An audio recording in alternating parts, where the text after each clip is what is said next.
إن الحمد لله نحمده ونستعينه ونستغفره ونتوب إليه،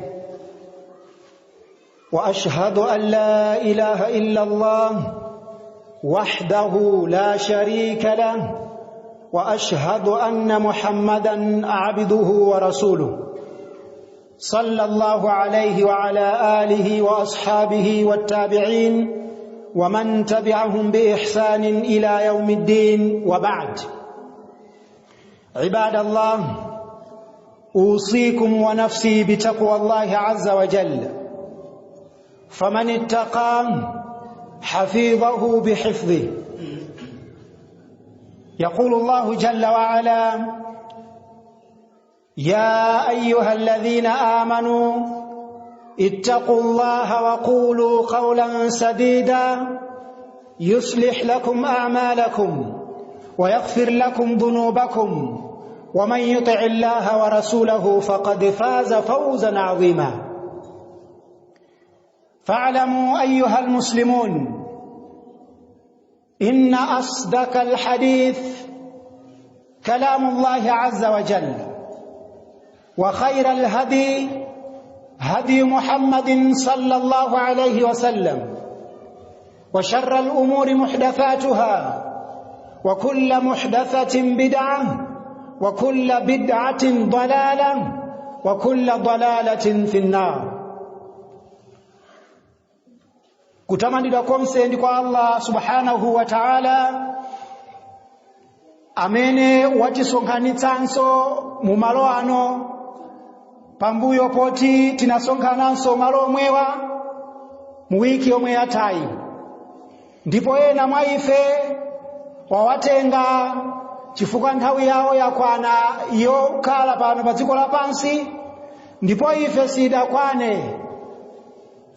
Pambuyo pake madalitso komanso mtendere zipite kwa omaliza mwa atumiki amene adatiyitanira ife kuliwu la choonadi lomwe limayitanira mu kumpembedza Mulungu mmodzi yekha, ndipo mkati mwa kumpembedza Mulungu mmodziyo musakhale chilichonse chomuphatikizira iyeyo. Ndipo Allah subhanahu wa ta'ala akubanja lake la mtumiki ameneyu komanso amene adamutsatira mugulu la anthu amene adali ku Makka, komanso ndi gulu la anthu amene adali ku Madina, kuchokera mu as-sabiquna al-awwalin. Allah subhanahu wa ta'ala awachitire chisoni ndi onse mugulu la masahaba amene ankabwera mu chipembedzo cha Allah pambuyo pake, kufikiranso kwa matabi'in wa man tabi'ahum bi ihsanin ila yaumil qiyamah. Ndipo timpembe Allah subhanahu wa ta'ala kuti atiyike ife mugulu lawo otsatira mapazi ya mibado imeneyi yolungama kufikira pamene ife adzatitenge kubwerera kwa iyeyo. Mukukumbutsana kwathu kwa lero tikufuna kukumbutsanapo nkhani yokhudza al-ghaira. Tikamakamba za al-ghaira tikukamba za mchitidwe umene mwamuna angakhalenso mkazi amakhala nawo pa mwamuna wake, ana ake, komanso ndi abale ake amene ali woyandikira.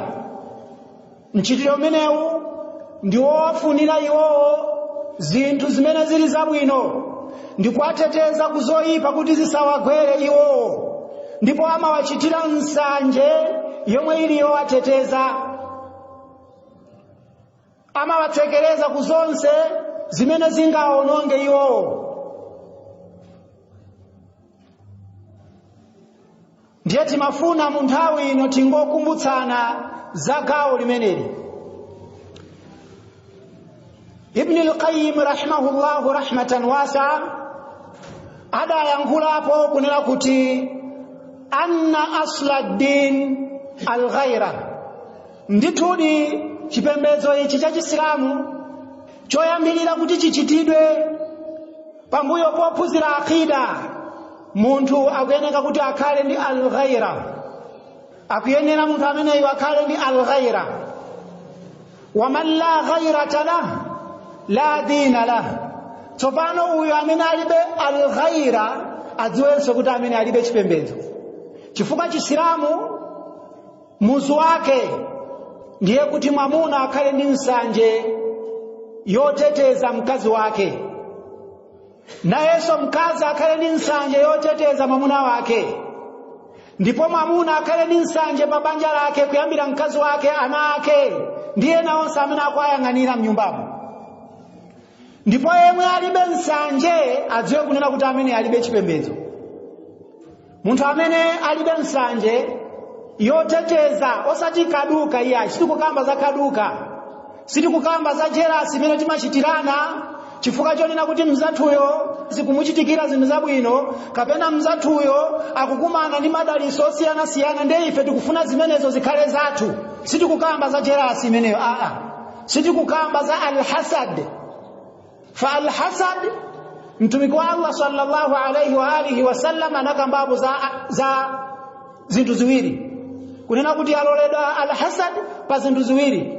Al-hasad yomuchitira uyo amene Allah subhanahu wa ta'ala wamupatsa chuma, ndipo iye chumacho akuchigawa fi sabilihi, akuchigawa munjira yake, ndipo munthu akumuchitira nsanje amene kuti nanenso Allah akanandipatsa chuma choti ndizipanga mmene akupangira iyeyu, zimenezo nzololedwa. Kapena munthu ukumuchitira nsanje uyo amene ali ndi ilmu, ndipo akugwira ntchito potsatira ilmu imene wayipezayo, komanso namayiphunzitsa kwa anthu ena, iwe ndikumamuchitira nsanje kuti ya Allah akanandipatsanso ine nsanje imeneyi, akanandipatsanso ine yani maphunziro amene wawa, kunena kuti ndikhale maphunziro otere amene adzindipindulitsa ine komanso ndi anthu amene andizungulira. Zimenezo zaloledwa. Koma pasi nsanje imene ambiri mwa Asilamu ali nayo yakaduka, imene ili jerasi yomasemerana zinya ndiye al-ghaira ndi nsanje imene mwamuna amachita pofuna kumuteteza mkazi wake asamapange zinthu zomuchotsa mkazi ulemu, kapena kumpangira mwana wake wa mkazi, kapena mwana wake wa mwamuna, kapena aliyense amene akumusunga kuchokera mwa abale yake pa nyumbapo asapange zinthu zomuvula ulemu munthuyo. Ndiye iwe kumuchitira nsanje, kumuteteza, imene ndi imene kuchita kuti al-ghaira. Ndipo gaoli ndi muzu kuchokera mu mizu ya Chisilamu. Mtumiki wa Allah sallallahu alayhi wa alihi wasallam min hadithi Zaid ibn Aslam, kuchokera mu hadithi ya Zaid ibn Aslam annahu qala, ada yankula kunena kuti innal ghairata min al-iman. Ndichifo yake Ibn al-Qayyim ada anena kuti tikaiona nsanje titenge kuti ndi chimodzi kuchokera mu zinthu za Chisilamu, ndipo ndi chimodzi kuchokera mu imani chimeneso chili choyambirira mu Chisilamu, chifukwa al-asluddin ndiye ndi al-aqida. Phata la Chisilamu lagona pa aqida, ndiye kuchokera mu aqida muli nkhani ya imani, ndipo kuchokera mu imani muli nkhani ya al-ghaira. Ndiye munthu amene alibe al-ghaira amene alibe imani, munthu amene alibe imani amene alibe Chisilamu. Ndi zimene zikutanthauzidwa apa. Ndiye innal ghairata min al-iman, nditudi nsanje tikuyikamba apayi ndi gawo lochekera mu chikhulupiriro. Wa innal badha'a min an-nifaq, ndipo al-badha'a ndiyochokera mu ukazitape, untema kuwiri. Munthu amene ntchito zake pamaso zimakhala zosiyana ndi Chisilamu, amene amayankhula kuti ine ndakhulupirira Allah koma zochita zake ndizosiyana ndi zimene Allah walamula, kapena kumachita zimene Allah walamula koma muntimamo zikumunyasa, ameneyo ndi munafiku. Ndiye an-nifaqu ndi kuonetsa chinthu chimene chili chosiyana mu mtima. Tumikanena kuti wal badha'u ad-dayyuthu, al-badha'u ndiye ad-dayyuthu. Kodi ad-dayyuthu ni ndani? Ammar ibn Yasir akufotokoza kuti mtumiki wa Allah sallallahu alayhi wa alihi wasallam qala thalathatun la yadkhuluna al-janna abadan, anthu atatu sakalowa ku janna mpaka na kale kale. Timvetsetsane hapa, anthu atatu sakalowa ku janna mpaka na kale kale. Muntu oyamba ndi ad-dayyuthu minar rijali, osati ad-dayyutha minan nisa. Ad-dayyuthu minar rijal. Muntu oyamba ndi ad-dayyuth kuchokera mwa amuna. Komanso warrajulatu minan nisa, ndi uyo amene akuchedwa arrajula kuchokera mu gulu la akazi. Wa mudminul khamri, ndi uyo amene akumwabe mowa mpaka nakufikira ponena kuti wamwalira akumwabe mowa. Alipo asilamu amene nkhani ya mowa amaona ngati ndi masewera pa chisilamu. Kumaledzera basi pena asaledzere, kumaledzera awuzidwa kuti muone haramu yo alibe nazo ntchito. Mfiriji mwawo muli kachasu, muli bibida, muli zinthu za haramu za kumwa. Msilamu nditu. Ndiye ameneyu mudminul khamri ndi mmodzi mwa anthu amene sakalowa ku janna mpaka nakalekale. Qalu, ndiye ife tidati masahaba ameneyo, ya Rasulallah, ewe mtumiki wa Allah, amma mudminul khamri qad arafnahu, nditudi uyo wakumwa mowayo ndeti kumudziwa kuti ndichiledzerere ndichidakwa. Fama ad-dayyuthu minar rijal, tsopano ad-dayyuthu kuchokera mwa amuna ndi uti? Mtumiki poyankha ananena kuti ad-dayyuthu huwa alladhi la yubali man dakhala ala ahlihi, ndi uyo amene sachita nsanje pa yemwe walowa nyumba yake. Chimene akutanthauza pamenepa ndi uyo amene samakhala ndi chidi kuonetsetsa kuti ndi ndani amene akulowa mnyumba mwake, ndi ndani amene akumacheza ndi banja lake. Lero lino tindamuna amene amapezeka kunena kuti akumuuza nzawo, kunena kuti apa nopa ndili kwakuti takafike ku nyumba yako ndikakupeza konko. Iye uja nzawo uja namadikira ku nyumba yako akazawo sali konko, ndi amene akukambidwa apo, ndi amene akunenedwa apayu. Awu ndi nzanga wamponde apa nanenso mpondepo, ndikufikira pa zikhalidwe zina akuti amafika posindana akazi. Mkazi wanga akagone kwanu, mkazi wakoyo akagone kwa ine. Zikhalidwe zimenezo zilipo nditu. Nkumafikiranso pa ena mwa asilamu na amazichita. Amenewa ndi amene akukambidwa apa. Uyu ndi munthu amene mkazi wake akamatuluka nyumba alibe naye ntchito maonekedwe yake kuti wavala motani. Kaya wafulasha mabere, kaya iye akuonetsa tsitsi, kaya akuonetsa katumba. Mwamuna wake ndi ameneyo alibe nazo ntchito. Kuti aonetsetse zakavalidwe ka mkazi wake alibe nazo. Kuti aonetsetse za yemwe mkazi wake akumacheza nawe alibe nazo ntchito. Amuna ake ndi amenewa. Ndipo adafunsanso maswahaba radiyallahu anhum, wama rajulatu minan nisa, tsopano uyu amene akuchedwa mwamuna mwa akazi ndi uti? Faqala mtumiki anati, allati tashabbahu birrijal, ndi uyo mkazi amene amadzifananiza ngati mwamuna. Lero lino wiki yatha yomwe shekha amakamba apa kunena kuti azungu awaononga manja athu. Akunena kuti pali equality pakati pa mkazi ndi mwamuna, ndikumafika ponena kuti mwamuna akumakhala pansi pa mkazi nyumbamo. Kutepa azibambo onu tisamango kuona ni chonchi, munakwatiwa ambiri. Ambiri ni munakwatiwa. Ubausa awo mangooneka kunjako, koma mukangolowa nyumbamo ndinu mkazi. Simuletsa zoyipa, mumauzida zochita, ndipo mulibe mawu nyumba mwanu. Pamene Allah tabaraka wa taala wakamba kunena kuti ar-rijalu qawwamuna 'ala an-nisa, amuna atu ndi atetezi akazi, amuna atu ndi owasamalira akazi, amuna atu ndi owaletsa akazi zoyipa, amuna atu ndi oonetsetsa kuti azikazi akutsatira malamulo a Chisilamu. Koma lero lino pamene mmamuuza kuti usavale chimene chokuoneka ngati nkhalamba, tavala ichi chimene mukumuuzacho nchothina. Mkazi akakula chothinacho kumamuuza zonena kuti ayi wetu koma mwakuti andakula ndalama zanga, inu nkukhala chete basi.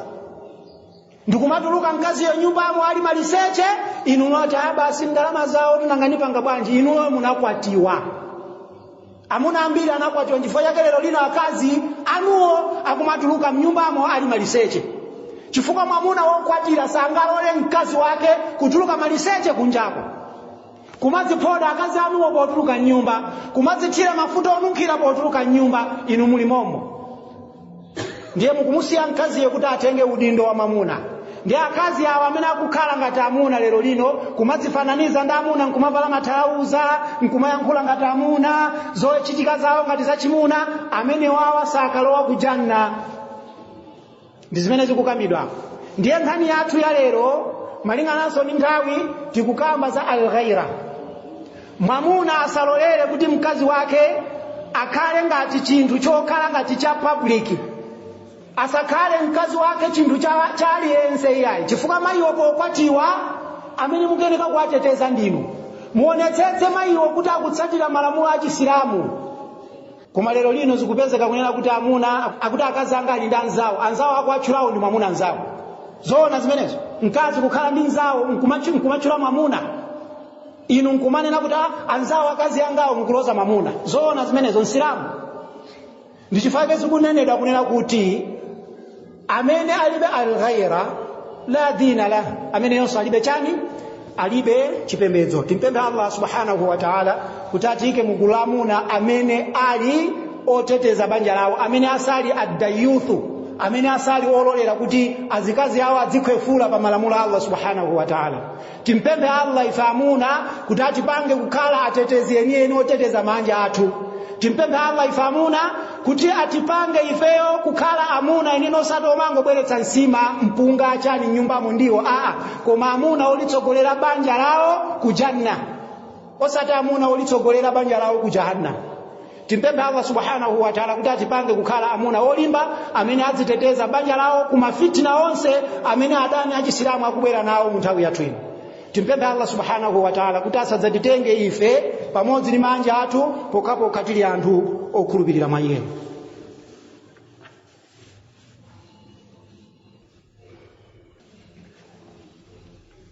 Innal hamdalillah wa nasta'inuhu wa nastaghfiruhu wa natubu ilayhi. Wa sallallahu wa sallama wa baraka ala Muhammad ibn Abdullah وعلى آله وأصحابه والتابعين ومن تبعهم بإحسان إلى يوم الدين وبعد. أوصيكم ونفسي بتقوى الله عز وجل، فاتقوا يوما ترجعون فيه إلى الله. ndikuzichenjeza ine pamodzi ndi inu makolo amene muli abambo komanso inu makolo amene muli amayi, zakuti tiliope tsiku limene inu ndine tidzabwerere kwa Allah subhanahu wa ta'ala. Mu nthawi yathu ino tikukumana ndi zinthu zosiyana-siyana, ndipo adani a Allah subhanahu wa ta'ala akuyesetsanso mu njira zosiyana-siyana pofuna kuononga banja lomwe ndi njera imene yamanga mudzi wa Asilamu. Ndipo akubwera kudzera mu njira zosiyana-siyana, ndipo kwa yekhayo amene ali ndi uzindikiri ndi amene akuzindikira kuti anzathu awa ali pa nkhondo yayikulu kwambiri yofuna kuononga chikhalidwe.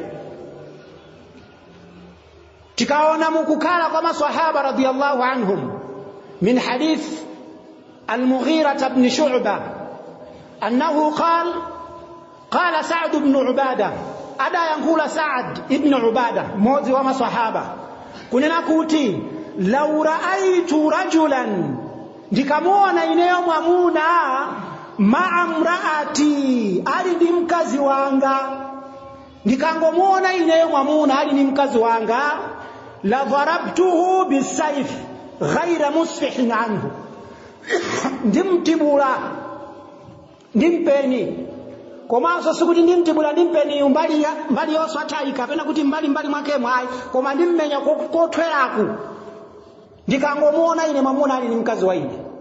Lero lino amuna amene okulibe, amuna amene alipo ndendi awonso amene akuakankhira azikazi yawo kumeneko, amene akumaopanso nkumuuza mkazi wakuti ine ndisadzakuone kucheza ndauje ndisadzakuonenso mpaka nakalekale. Mwamuna koma ndikumamwetulira akaona akazi ake akupanga kuti chiperekanyu ndi amuna anzake. Mwamuna akumasekerera akaona akazi mkazi wakeyu akumayenda ndi anthu akuntchito kwake. Ndi zimene zadzadzatu pakati pathu zimenezo.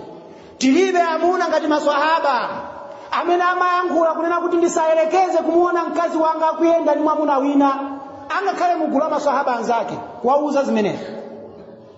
Uku kunali kufuna kuteteza mudzi. Koma lero lino inu nkumamuona mwana wanu wamkazi akuyenda ndi kanyamata munsewu osamuyankhula kalikonse. Kumamulolera mwana wanu wamkazi azibwera ndi kanyamata nyumba inosamuyankhula kalikonse. Andu ufulu wanji inu ngati kholo mukeneka kuonetsetsa kuti mwana wanu sakupanga azina. Chifukwa akapanga zimenezo fa ithmuha ala abiha, chimo limene lizichitidwa mchiweleweremo lizigwera pa inuyo bambo.